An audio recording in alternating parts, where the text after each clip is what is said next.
500 subscriber special আজি আপোনালোকৰ বহুতখিনি প্ৰশ্ন আছে যিখিনি মই আজি আপোনালোকৰ আগত ক'ব বিচাৰিম তো নমস্কাৰ কেনে আছে ডক্টৰ বেজবৰুৱা2 অসমৰ সফলতাৰে চলি থকা পিছতে ভাৰতৰ বিভিন্ন ঠাইত ডক্টৰ বেজবৰুৱা2 ৰিলিজ কৰা সিদ্ধান্ত ইতিমধ্যে লোৱা হৈছে যদি আপুনি অসমৰ বাহিৰত বিভিন্ন কামৰ সূত্ৰত ভাৰতৰ বিভিন্ন ঠাইত আছে তেতিয়াহলে আপোনাৰ এলেকাত নিশ্চয় ডক্টৰ বেজবৰুৱা2 ৰিলিজ হ'ব আৰু আপুনি এবাৰ অসমীয়া হিচাপে এখন অসমীয়া সিনেমা চাবলৈ পাব তাৰ পৰা আপুনি অসমলৈ আহিব নালাগে অসমীয়া সিনেমা চাবলৈ তাতে চাব পাব আৰু ডক্টৰ বেজবৰুৱা2 হিন্দী ডাবিংও কৰা সিদ্ধান্ত ইতিমধ্যে গ্ৰহণ কৰা হৈছে ইংলিছ সাবটাইটেল থাকিব নিশ্চয় যদি হিন্দী দৰ্শকেও হয় আৰু যদি আগ্ৰহী হয় তেতিয়াহলে অসমীয়া সিনেমা এখন চাবলৈ সুবিধা পাব বহুতে খুদি আছিল যে অসমীয়া সিনেমা আমি OTT কিয় চাব নাপাওঁ তাৰ বিষয়ে মই এটোৱে ক'ব বিচাৰিম যে OTT নাথাকা নহয় ৰিল ডামা বুলি এটা এপ আছে বা তেওঁলোকৰ ৱেবছাইটো আছে বিভিন্ন অসমীয়া সিনেমা বহুতখিনি অসমীয়া সিনেমা তেওঁলোকৰ ৱেবছাইট আৰু এপত এভেইলেবল আছে তেওঁলোকৰ সাবস্ক্ৰিপচন লৈ পেলাই আপুনি অসমীয়া বিভিন্ন সিনেমা চাব পাৰে আৰু যিখিনি ডাঙৰ কোম্পানী আছে যেনেকৈ নেটফ্লিক্স হওক ডিজনি প্লাছ হটষ্টাৰ হওক তেওঁলোকে যেতিয়া কিবাখন সিনেমা প্ৰফিটেবল বুলি ভাবে তেতিয়াহে তেওঁলোকে তেওঁলোকৰ ৱেবছাইটত আপলোড কৰিব আৰু যদি অসমৰ ৰাইজে মৰম দেখুৱায় অসমৰ ৰাইজে অসমীয়া সিনেমা চাবলৈ ভাল পায় তেতিয়াহলে তেওঁলোকে নিশ্চয় এটা সময়ত অসমীয়া সিনেমা কিনি পেলাই তেওঁলোকৰ ৱেবছাইটত আপলোড কৰিবলৈ ভয় নকৰে কাৰণ যদি তেওঁলোকে অসমীয়া কিনি পেলাই আপলোড কৰে আৰু কোনো যদি ভিউজ নাহে এখন সিনেমা তেতিয়াহলে তেওঁলোকৰ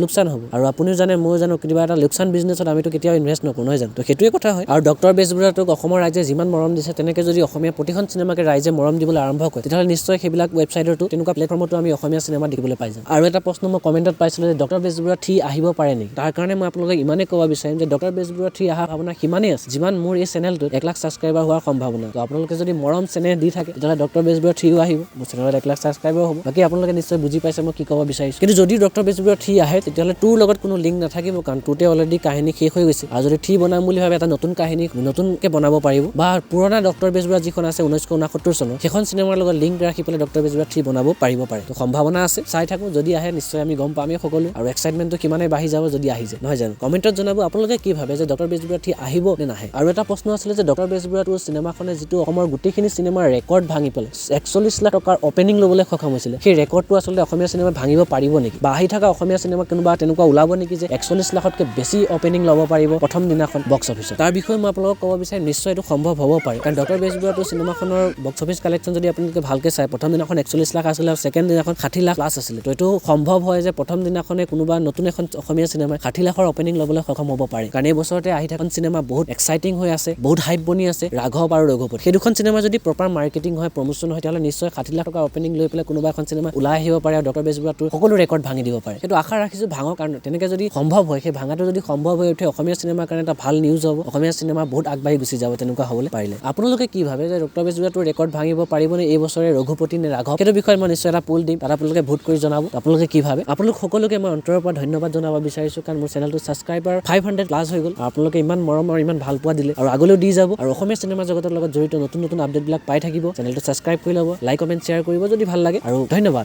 বহুত বেছি ধন্যবাদ আকৌ লগ পাম এটা নতুন ভিডিঅ' তেতিয়ালৈকে জয় হিন্দ জয় আই অসম